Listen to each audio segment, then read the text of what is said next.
4 मई को 5 राज्यों के चुनावी नतीजे आते हैं।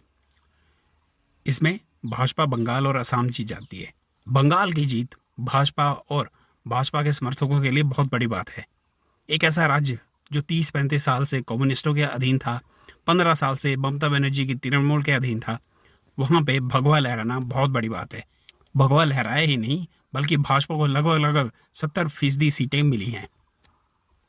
कहने वाले कह रहे थे कि ये हिंदुत्व की जीत है। अब आती है 6 तारीख। सरकार के सलाहकार हैं दिलीप मंडल।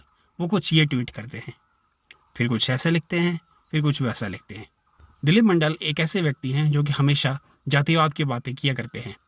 कभी वो सुअर के ऊपर जनेऊ डालकर ब्राह्मणों का मजाक उड़ाते हैं, तो कभी कभी कुछ लोग इनको गरिया रहे थे, लोग इनको तरह तरह की बातें कर रहे थे, लेकिन इन्हें फर्क नहीं पड़ा।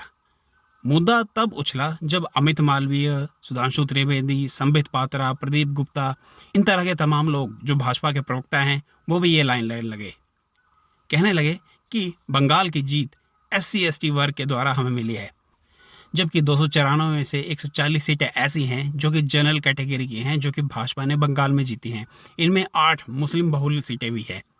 तो ये कह देना कि भाजपा को SC/ST का वोट मिला, इसके कारण वो बंगाल जीते, ये बहुत बड़ी नाइंसाफ़ी है। पर भाजपा तो भाजपा है, वो अपने एजेंडे पे चल पड़ी है। उनका एजेंडा है जातिवाद। उनको ना जाने किसे खुश करना है, क्या सिद्ध करना है, परमात्मा जाने। भाजपा को हमेशा जनरल कैटेगरी का वोट हमेशा मिलता रहा है। ब्राह्मण, बनिया, राजपूत, भूमिहार, इन लोगों का वोट भाजपा को सशर्त मिलता है। कोई भी चुनाव हो, भाजपा को इस वर्ग का वोट 70% के आसपास ही मिलता रहा है। पर जिस तरीके की लाइन भाजपा ले रही है, ये बहुत ही खतरनाक ट्रेंड चल पड़ा है। किसी भी ऐतिहासिक विभूति का सम्मान करना बुरी बात नहीं है, पर भाजपा जिस तरीके से भीमराव अंबेडकर जी, महात्मा फुले जी, इनको प्रमोट कर रही है, वो अच्छे ट्रेंड नहीं दिखा रहे हैं। भाजपा जहाँ सबका साथ, सबका विकास की बातें किया करती थी, वहाँ इनकी लाइन अब कुछ और ही है, जो कि आने वाले समय में भाजपा के लिए बहुत घातक हो जाएगा।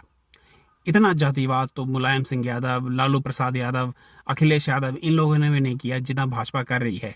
और ये नकार देना कि जनरल कैटेगरी बिना भाजपा जीत जाएगी, ये बहुत बड़ी बेवकूफ़ी होगी।